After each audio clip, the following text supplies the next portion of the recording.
Nalgonda parliament స్థానానికి nomination దాఖలు చేయడానికి కాంగ్రెస్ పార్టీ సిద్ధమైంది. మనతో పాటు కాంగ్రెస్ పార్టీ సీనియర్ నేత మంత్రి కోమటిరెడ్డి వారితో మాట్లాడే ప్రయత్నం చేద్దాం.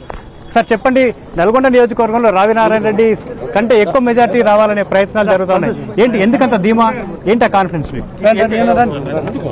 అంటే ఇక్కడ ఉన్న ఎమ్మెల్యేలను చూశారు, ఇద్దరు మంత్రులు ఉన్నాము, జానారెడ్డి లాంటి సీనియర్ నాయకుడు ఉన్నాడు, బాలు నాయక్ లాంటి సీనియర్ ఎమ్మెల్యే ఉన్నాడు, బిఎల్ఆర్ లాంటి గట్టి ప్రజా ఎమ్మెల్యే ఉన్నారు, దామోదర్ రెడ్డి లాంటి సీనియర్ నాయకులు ఉన్నారు.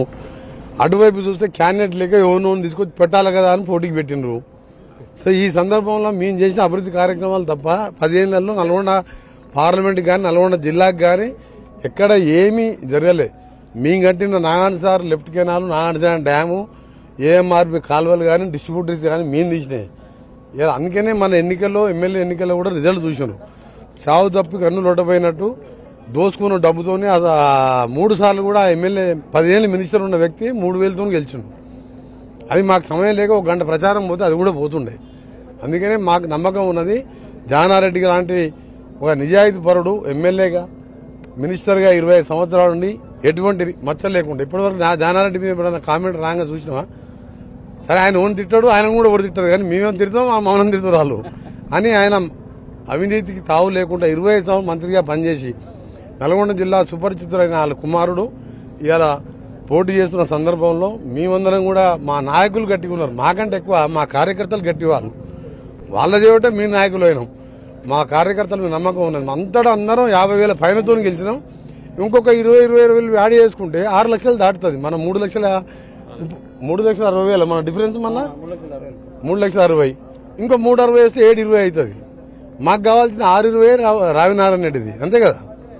దానికంటే 50,000 ఇంకెక్కువ తెచ్చుకోలేమా? సీనియర్ నేతగా రాష్ట్ర వ్యాప్తంగా పర్యటన చేస్తున్నారు. ఎలా ఉంది కాంగ్రెస్ పార్టీ పరిస్థితి, ఎలా ఉంది బీఆర్ఎస్ బీజేపీ పరిస్థితి ఎలా ఉంది, మీరేం చెప్తారు? కాంగ్రెస్ కు 12 నుంచి 14 మధ్యలో మాది 15 టార్గెట్ ఇచ్చింది. మాకు 12 అయితే కనీసం ఉన్నాయి. ఇంకా 1-2 పెరగవచ్చు ఈ ప్రచారం తర్వాత. బీజేపీకి 1-2 రావచ్చు. ఇక టీఆర్ఎస్ సంగతి మనం చెప్పే అవసరం లేదు. దానికి 0 గుండు 0. ఆయన 1 hour నిల్ అంటుండగా నిల్లని చెప్తున్నా నేను. దానికి ఏమైనా మాట్లాడితే మాట్లాడదాం. నేను ఆయన ఏదో ఇంటర్వ్యూలో మాట్లాడుతున్నా చూసిన టీవీలో. నేను చెప్పిన 8 నుంచి 12 టీఆర్ఎస్కి వస్తున్నాయి, కాంగ్రెస్ పని ఖాళీ అన్నాడు. నేను చెప్పిన 8 తెచ్చుకో, నువ్వు నేను రాజీనామా చేసి ఇంట్లో కూర్చుంటాం, మా పార్టీ కూడా బంద్ చేసుకుంటాం, తెచ్చుకోమని చెప్పి ఒకటే మళ్ళీ ఎన్టీవీ ద్వారా కూడా ముఖ్యమంత్రి కేసీఆర్ చెప్తున్నా, నీ పని అయిపోయింది కేసీఆర్. ఎందుకంటే ఇప్పుడు మోసం చేసినావు, దళితులు ముఖ్యమంత్రి అని 3 ఎకరాల భూమి ఇస్తా అని చెప్పి 12% రిజర్వేషన్ గిరిజనులకని, 12% రిజర్వేషన్ అని అన్ని రకాల ఫోన్ చేసి ఎస్ఎల్బీసీ సొరంగం మార్గాన్ని 33 కిలోమీటర్లు చేసినాం. ఆయన ఏమంటాడు, వంకసాకలు చెప్పి వాళ్ళు వస్తారు మిర్యాలగూడెం. ఆ టెక్నాలజీ బాగాలంటే 33 కిలోమీటర్ అమెరికా కంపెనీ వర్క్ చేస్తున్నది అక్కడ. నువ్వు కొత్త రేట్ల ప్రకారం మా ముఖ్యమంత్రి రేవంత్ రెడ్డి గారు చెప్పగానే 2,200 కోట్లు కొత్త రేట్లు ఇచ్చి వాళ్ళ పనులు మొదలు పెట్టిస్తున్నాం. ఏం మార్పు ప్రాజెక్టు ఇవన్నీ లైనింగ్ కూడా చేపిస్తే మాకు సాగర్ కాన్స్టిట్యూన్సీ పెద్దపూరం మండలం నుంచి మొదలు పెడితే దేవరకొండ, నల్లగొండ, నగరికల్ బంగారం లాంటి సొరంగం వస్తే గ్రౌండ్ వాటర్ పెరిగి ఫ్లోరైడ్ మాయం అవుతుంది. ఆయన రాత్రి ఇంటర్వ్యూ చేస్తున్నట్టు ఫ్లోరైడ్ మాయం చేసినాడు. ఫ్లోరైడ్ ఆయన మాయం చేయలే. రాజశేఖర రెడ్డి కాంగ్రెస్ ముఖ్యమంత్రి ఉన్నప్పుడు ఒకటిసారి జానారెడ్డి గారు ఆర్డబ్ల్యూఎస్ మినిస్టర్గా 600 కోట్లు ఇచ్చిండు. అప్పుడు నేను ప్రత్యక్షంగా నేనున్నా. ప్రతి గ్రామానికి ట్యాంకులు కట్టి నీళ్లు ఇచ్చినాం. ఇవాళ మిషన్ భగీరథ దోపిడీ చేసుకుని తప్ప దాంతో నీళ్లు రాలే. ఫ్లోరైడ్ పోగొట్టింది మేమే. సొరంగం ఇట్లా ఈ దరిద్రుడు 3,000 కోట్లు ఇచ్చుంటే ఇవాళ మాకు బంగారం లాంటి ఈ కరువులో కూడా నీళ్లు వచ్చాయి. మాకు 100 రోజుల్లోనే ప్రభుత్వం విఫలమైంది, మాకు 8 స్థానాల కంటే ఎక్కువనే వస్తాయని కూడా చెప్తా ఉన్నారు. స్వయంగా అధినేత చెప్తారు. ఈ రోజు 17 రోజుల పాటు బస్సు యాత్ర కూడా చేయబోతున్నారు. 8 బస్సు యాత్ర కాదు, మోకాళ్ళ యాత్ర చేసినా 1 సీటు రాదు నీకు.